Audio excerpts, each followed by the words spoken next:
One way or another, all my films seem to end with two guys talking in a corridor. Memento was the extreme of that, where I had this very long 9-page scene between Joe Pettit and Guy Pearce. Which is a great scene. I really enjoyed that scene. I really love what they did with it. And we did stage it very simply, and Wally shot it, lit it very simply.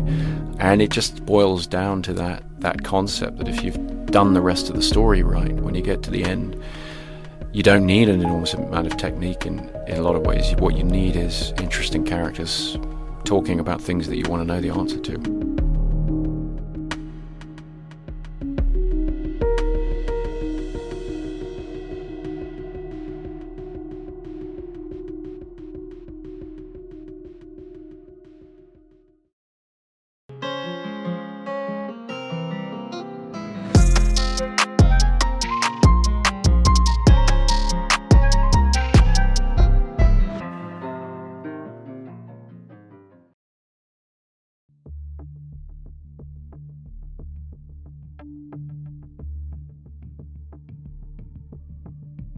The opportunity you get with working in a particular genre, like the action movie genre, the superhero genre, working within a genre, it allows you, affords you the opportunity to explore things you're interested in or afraid of, neurosis you have, worries you have about the way the world is.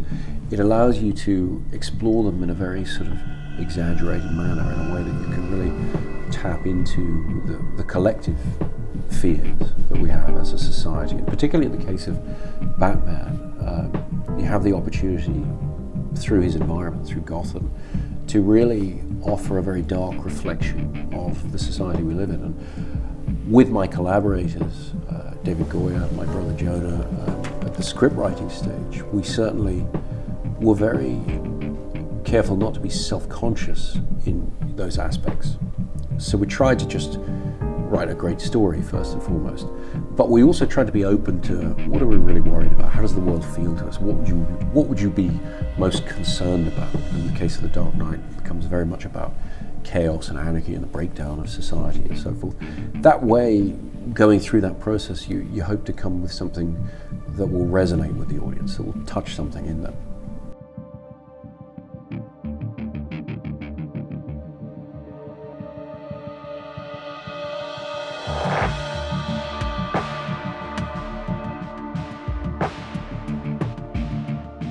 People talk a lot about, the sixth sense or the usual suspects of films like this.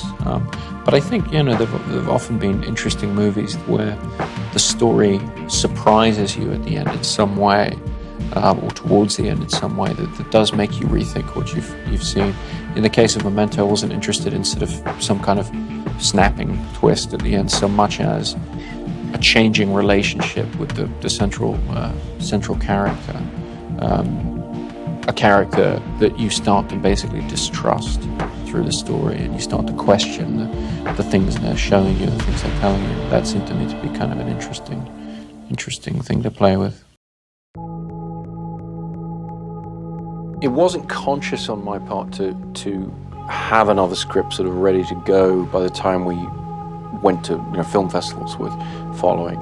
While we were finishing up the cut on it and doing very long, slow technical finishing, which when you have no money takes forever because you're sort of waiting for the lab to have run the 16mm bath, whatever it is.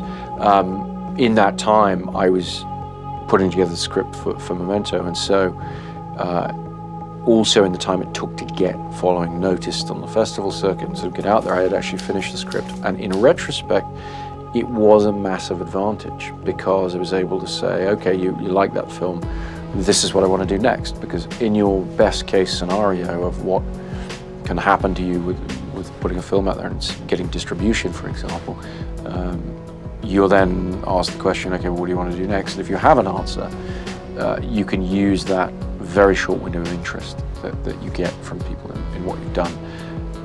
Because quite often there is a period between finishing a project and actually people seeing it or actually people responding to it.